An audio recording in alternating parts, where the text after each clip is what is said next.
दोस्तों नमस्कार, मैं संजीव भार्गव, वर्कशॉप कैलकुलेशन और इंजीनियरिंग ड्राइंग का अनुदेशक आप सभी का ITI स्किल इंडिया के यूट्यूब चैनल पे स्वागत करता हूं। आज जो हमारा वीडियो है वो फर्स्ट ईयर के जो इंजीनियरिंग ट्रेड के स्टूडेंट्स होते हैं, जिनको सभी को वर्कशॉप कैलकुलेशन और साइंस का सब्जेक्ट पढ़ना पड़ता है। उसके अंदर एक सबसे बड़ा चैप्टर है जो कि हमारा मेंसुरेशन होता है, जिसको हिंदी में हम ज्यामिति कहते हैं, ठोस ज्यामिति। उसके अंदर मेरे ऑलरेडी 6 वीडियो में डाल चुका हूँ। 7वां वीडियो जो हमारा है वो मेंसुरेशन के अंदर केंद्र के चारों तरफ घूमते हुए ठोस का आयतन से रिलेटेड है, और इसके अंदर मैं आपको कुछ सूत्र के बारे में बताऊंगा और फिर कुछ उदाहरण जो इस किताब में दे रखे हैं उनको मैं आपको समझाने का प्रयास करूंगा। तो शुरू करते हैं। केंद्र के चारों तरफ घूमते हुए ठोस का आयतन, volume of solids of revolution. यदि किसी बहुभुज आकृति को, जैसे कि त्रिभुजाकार, आयताकार, वर्गाकार या वृत्त इत्यादि को, किसी बिंदु के समान दूरी पर घुमाया जाए तो इससे बनने वाली ठोस आकृति घूमता हुआ ठोस कहलाती है, जैसे अंगूठी, वाशर, रिंग, शंकु, छिन्नक इत्यादि। इसमें आगे हम चित्र में देखेंगे किस तरह के ठोस होते हैं। उसके अंदर पहला है कर्व सरफेस एरिया। तो यहाँ पर आप देख रहे हैं कि ये हमारा एक ठोस जो है शंकु छिन्नक का जैसा है, जिसको कि इस तरह से बनाया हुआ है। यहाँ पर एक ये सतह है, इसको अगर चारों तरफ घुमाएंगे तो हमारी आकृति ऐसे बनेगी। इसी के प्रकार ये हमारी एक अगर वर्गाकार आकृति है, इसको चारों तरफ एक इस सेंटर से दूरी से अगर समान दूरी रख करके इस तरह से घुमाएं तो ये हमारा एक खोखला या कह लें या सॉलिड वर्गाकार एक रिंग बनती है। इसी प्रकार हमारा जो बेलन होता है वो भी अगर एक कम आयत लेके और उस खड़े आयत को लेकर के चारों तरफ घुमाएं तो हमारा इस तरह से बेलन बनता है। तो इस तरह की जो आकृति होती है वो इस वीडियो में कवर होंगी।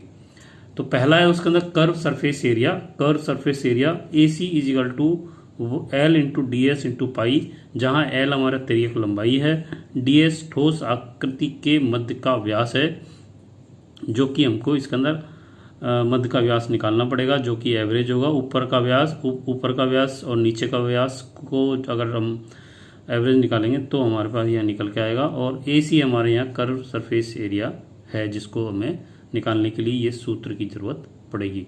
तो L इंटू DS इंटू पाई से हम AC का मान निकाल सकते हैं। AC का मतलब यहाँ पे कर्व सरफेस एरिया है। इसके बाद अगर इसी का हम वक्रपृष्ठ का क्षेत्रफल निकालना चाहें, घुमा हुआ परिमाप बराबर होता है परिमाप इंटू DS इंटू पाई, और आयतन होता है इसमें क्षेत्रफल इंटू DS इंटू पाई, जहाँ DS जो है आंतरिक व्यास प्लस दीवार की मोटाई होती है, और DS को हम बाहरी व्यास माइनस दीवार की मोटाई से भी निकाल सकते हैं। एक तीसरी कंडीशन हमारे पास DS निकालने की है कि बाहरी व्यास प्लस आंतरिक व्यास का अगर हम एवरेज निकाल लें, जो कि हम 2 से भाग देकर निकाल सकते हैं, से भी हम यहाँ पे DS की वैल्यू निकाल सकते हैं। तो यहाँ इस चित्र में आपको ये DS दिखाई दे रहा है। ये हमारा जो सेंटर PCD कहलाता है, पिच सर्किल डायमीटर, जो कि हमारा काल्पनिक होता है।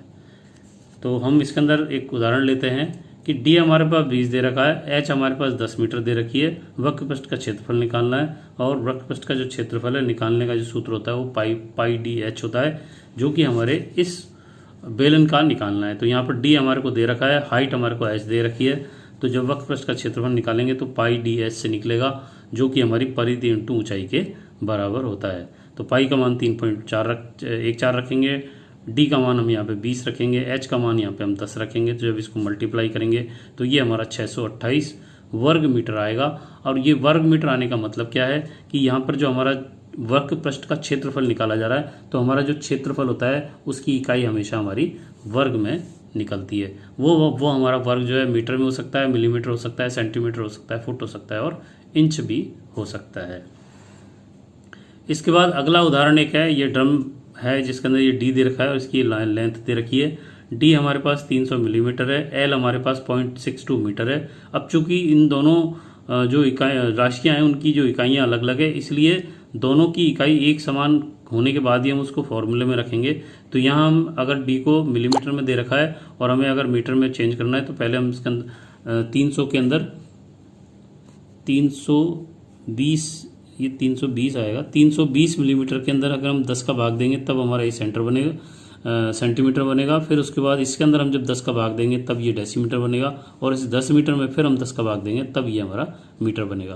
तो यहाँ पहले मिलीमीटर में 10 का भाग, उसके बाद सेंटीमीटर में 10 का भाग, उसके बाद डेसीमीटर में 10 का भाग देंगे तब हमारा मिलीमीटर से डेसीमीटर बनता है। मेरे जो पढ़ाने का तरीका है, क्योंकि ये किताब जो लिखी हुई है वो मेरे ही हाथों से लिखी हुई है, इसमें भी जो छोटी छोटी चीज़ें रह गई हैं वो मैं आपको यहाँ समझाने का कोशिश कर रहा हूँ। तो आपको एकदम क्लियर समझ में आ रहा होगा कि मिलीमीटर से मीटर बदलने के लिए हमको किस तरह से करना है और किस तरह से जाना है। तो यहाँ मिलीमीटर से सेंटीमीटर बदलने के लिए 10 का भाग दिया, सेंटीमीटर से डेसीमीटर बदलने के लिए फिर 10 का भाग दिया, और डेसीमीटर से मीटर बनाने के लिए फिर से हमने 10 का भाग दिया।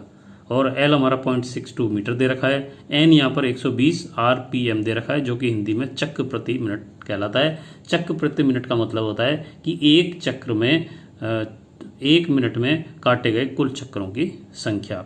तो यहाँ पर पूछा जा रहा है 1 मिनट में कवर किया गया क्षेत्रफल वर्ग मीटर में कितना होगा। तो चूंकि एक चक्र में कवर किया गया क्षेत्रफल वो हमारा परिधि के बराबर होता है, जो कि यहाँ पे πdl से निकलेगा। तो पाई का मान 3.14, डी का मान 0.3 और एल का मान 0.62 रखेंगे, जो कि मीटर में है। तो हमारा ये 0.84 वर्ग मीटर में आ जाएगा। अब चूंकि पहिया 1 मिनट में 125 चक्कर काटता है, इसलिए 1 मिनट में कवर किया गया जो क्षेत्रफल है वो हमारा जो एक चक्र में कवर किया गया क्षेत्रफल को जब हम 120 से गुणा करेंगे तब हमारा ये टोटल निकल के आएगा। तो हम 0.84 को जब 120 से गुणा करेंगे तो ये 70.08 वर्ग मिलीमीटर उत्तर हमारा यहाँ आ जाएगा। इसके बाद अगला उदाहरण है जिसके अंदर ये एक ड्रम दे रखा है जो अंदर से खोखला है। यहाँ पर डी हमारा 640 मिलीमीटर दे रखा है, एस हमारा 3.2 मिलीमीटर, यानी कि यहाँ दीवार की जो मोटाई है, अंदर का डाया और बाहर के डाये के बीच की जो दूरी है, जो कि हमारी इधर भी होती है और इधर भी होती है। तो यहाँ एक साइड की जो दूरी है एस हमको यहाँ पे दीवार की मोटाई के रूप में 2.8 मिलीमीटर के रूप में दे रखी है। और चूंकि हमारे पास हमने जो है हम जो इसका उत्तर मीटर में निकाल रहे हैं, इसलिए यहाँ पर इस मिलीमीटर को पहले फिर से हम 10 का भाग देकर के सेंटीमीटर में, 10 के भाग देकर के डेसीमीटर में, और फिर 10 का भाग देकर के मीटर में हम यहाँ पे बदल रहे हैं। और इसीलिए हम 2.8 मिलीमीटर को भी 10 गुणा 10 गुणा 10 भाग देकर के मीटर में बदलेंगे तो 2.8 मिलीमीटर हमारा 0.0028 मीटर के बराबर हो जाएगा। तो यहाँ पे आपने देखा कि मिलीमीटर से मीटर में बदलने के लिए एक तो विधि ये है और एक विधि ये है। दोनों जो आप जिसमें से जो भी आपको समझ में आए उसको आप अच्छी तरह से समझ के आगे कभी भी जरूरत पड़े तो उसको यूज़ कर सकते हो।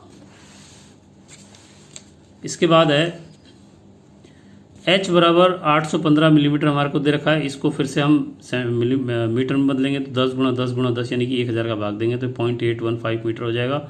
और बाह्य डायमीटर हमारा जो निकलता है वो अंदर के डाया में अगर हम जो प्लेट है उसकी मोटाई को 2 बार जोड़ देंगे तब वो हमारा बाह्य का डायमीटर निकलेगा। तो इसके अंदर भी आप समझ सकते हैं कि यहाँ ये हमारा अंदर का डाया है, इसकी जो प्लेट की मोटाई है वो यहाँ पर S है और इधर भी S है। तो बाहर का डाया निकालने के लिए इस अंदर के डाया में इधर S और इधर S दोनों S को जोड़ेंगे तब हमारा ये बाहर का डाया निकलता है। इसीलिए यहाँ पर 2S लिया गया है।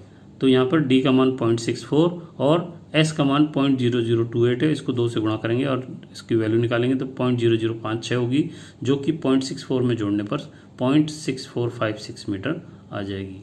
अब यहाँ पर खोखले बेलन का जो वक्रपृष्ठ का क्षेत्रफल होता है वो पाई D प्लस छोटा d इंटू एच के बराबर होता है। इससे हमारा सरफेस एरिया निकलता है। पाई का मान 3.14 रखेंगे, कैपिटल डी का मान 0.6456 रखेंगे, स्मॉल डी का मान 0.64 रखेंगे और 0.815 जो कि हमारी एच की वैल्यू उससे जब गुणा करेंगे तो हमारे पास जो टोटल उत्तर आएगा वो 3.289 वर्ग मीटर आएगा।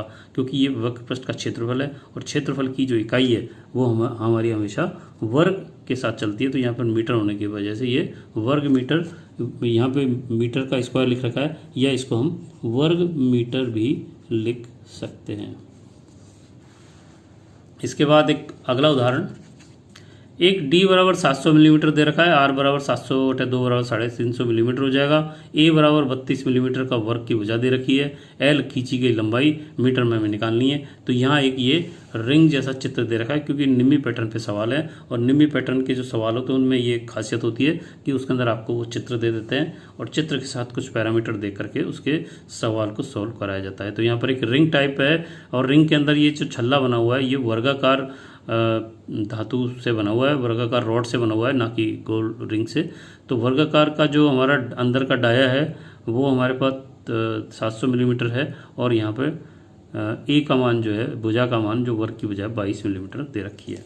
इसलिए यहाँ पर वर्गाकार क्षेत्रफल वाले गोल वृत्त की जो परिधि होगी वो 2 पाई वृत्त की त्रिज्या प्लस वर्ग की भुजा का आधा लेकर के आएगी।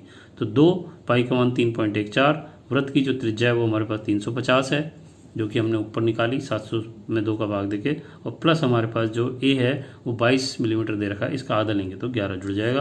तो यहाँ पर 350 का 11 में जोड़ेंगे 361 हो जाएगा।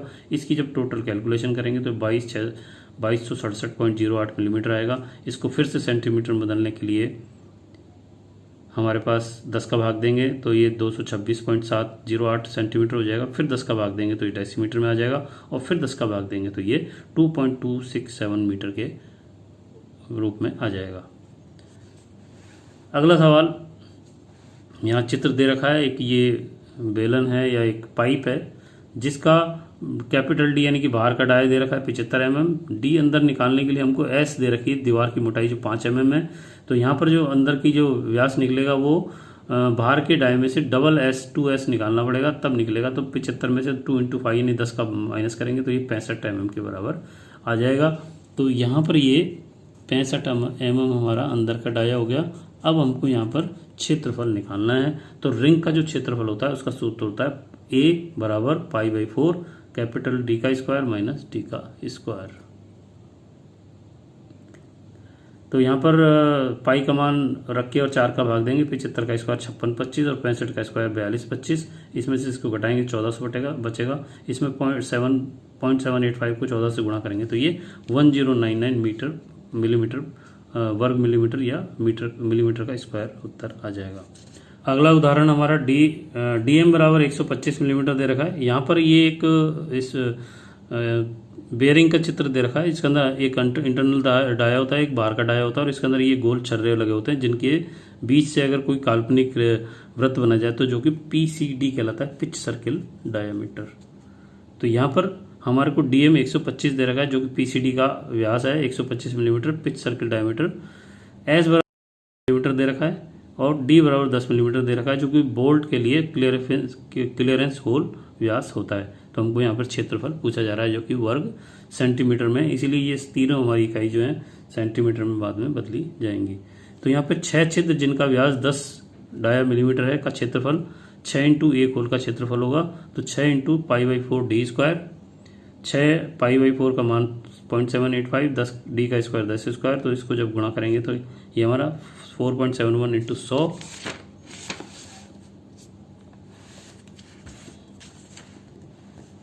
और यह आ जाएगा 471 वर्ग मिलीमीटर। इसके अंदर वर्ग सेंटीमीटर बदलने के लिए इसको 100 से भाग देंगे तो ये 4.71 वर्ग सेंटीमीटर आ जाएगा।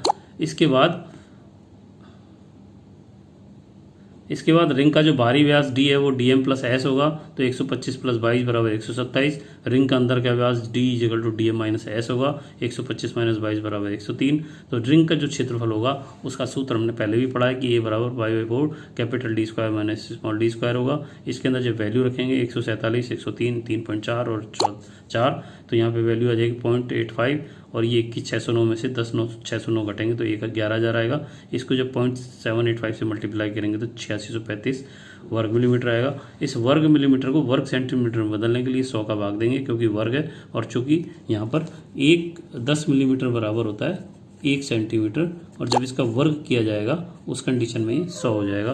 तो 8635 में जब 100 का भाग देंगे तो 86.35 वर्ग सेंटीमीटर आएगा। तो रिंग के क्षेत्रफल में से डाया 10 के 6 छिद्रों का क्षेत्रफल घटाने पर शेष क्षेत्रफल हमारा 86.35 में से 4.71 निकलने पर 81.64 वर्ग सेंटीमीटर आएगा जो कि इसका उत्तर भी होगा। अगला उदाहरण डी बराबर 250 मिलीमीटर 220 मिलीमीटर जॉब के नीचे का व्यास दे रखा है, 150 ऊपर का व्यास दे रखा है जो कि जॉब के ऊपर का व्यास है जो छोटा भी है, और एच यहाँ पर 425 दे रखी है। तो हमारे को यहाँ पे चित्र के अंदर के हिसाब से ये तिरछी लंबाई की जरूरत पड़ेगी, तो हम ये आगे निकालेंगे। तो चित्र में दिए गए जॉब को पूर्ण रूप से ढकने के लिए आवश्यक शीट का क्षेत्रफल एम हमको वर्ग सेंटीमीटर में निकालना है, क्योंकि क्षेत्रफल है इसलिए वर्ग सेंटीमीटर में आएगा यहाँ।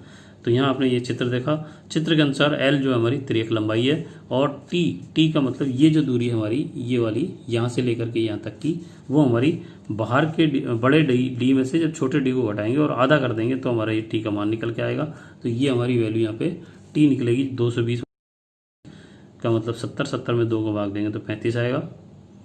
और डीएम निकालने के लिए हम इन दोनों का एवरेज निकालेंगे जो कि हमारा यहाँ से गुजरेगा। तो डीएम निकालने के लिए D plus D 220 plus 150/2 370/2 185 millimetre आएगा। तिर्यक लंबाई हमारी H square plus T square होगी जो एल के बराबर होगी।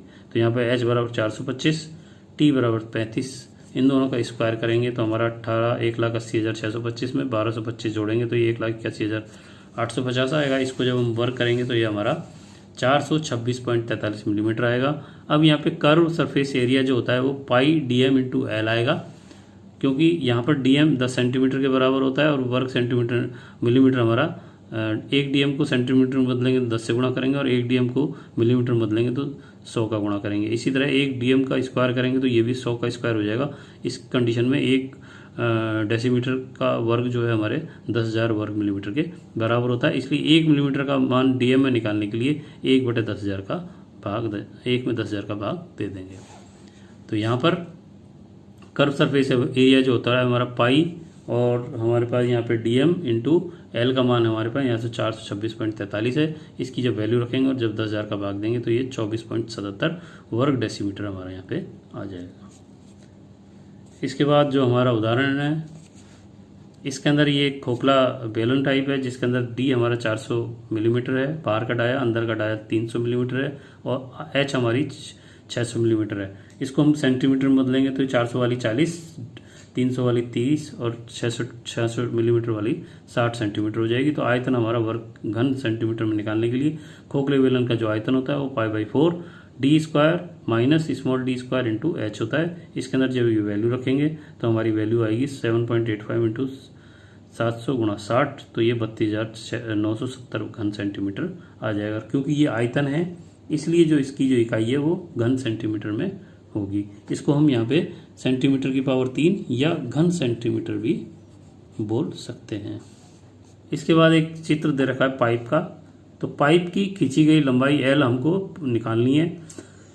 जहाँ पर ये इसका जो डीएम है जो कि सेंटर से गुजरता है वो हमारा डी प्लस पाइप का व्यास होगा, तो हमारे पास डी हमारा 320 है और पाइप का व्यास 60 है। तो उसका जो सेंटर से इस पाइप के सेंटर की जो दूरी होगी वो 380 सेंटीमीटर हो जाएगी। पाइप की खींची गई लंबाई जो पाई डीएम से निकलेगी, तो पाई का मान 3.14 और डीएम का मान 380 है। जब इसको गुणा करेंगे तो 1193.2 सेंटीमीटर उत्तर हमारा हो जाएगा। इसके बाद अगला सवाल है कि ये पे वक्र पृष्ठ का क्षेत्रफल निकालना है। पाइथागोरस का प्रमेय होगा। यहाँ पर हमारी तिर्यक लंबाई एल है, ये एच है, ये डी/2 है। डी अगर 60 है तो डी/2 हमारी 30 आ जाएगी। तो तिर्यक लंबाई एल निकालने के लिए आधार का स्क्वायर प्लस लंब का स्क्वायर होगा। आधार हमारा डी/2 का स्क्वायर, एच लंब हमारा एच का स्क्वायर होगा। तो यहाँ 60/2 का स्क्वायर प्लस 70 का स्क्वायर, 60/2 मतलब 30 का स्क्वायर प्लस 70 का स्क्वायर, 30 का स्क्वायर 900, 70 का स्क्वायर 4900, टोटल हो गया 5800। एल बराबर √5800 जिसकी वैल्यू 76.15 मिलीमीटर होगी। इसलिए शंकु का जो वक्र पृष्ठ का क्षेत्रफल यहाँ पे शंकु का पूछा गया है तो पाई आर एल होता है, जहाँ पे पाई 3.4, आर हमारा 30 होता है और एल हमारा 76.15 रखेंगे तो 7173.33 वर्ग मिलीमीटर आएगा। इसको हम मिलीमीटर का स्क्वायर भी लिख सकते हैं। ये वीडियो मैं यहीं पे समाप्त कर रहा हूँ क्योंकि बाकी जो उदाहरण है वो एक से हैं तो उनको रिपीट करने से कोई मतलब नहीं है। तो आपको अगर मेरे समझाने का तरीका अच्छा लगता है और इस किताब का मैटर भी अच्छा लगता है तो आप मेरे इस वीडियो को लाइक करके शेयर कर सकते हैं। और अगर आप मेरे चैनल पे पहली बार आएँ तो उसको बेल आइकन को क्लिक करके आप सब्सक्राइब करें, जिससे कि आपको आने वाले समय में मेरे जो भी वीडियो बनेंगे वो समय पे आते रहेंगे। तो आज के लिए इतना ही। नमस्कार, धन्यवाद, जय हिंद, जय भारत।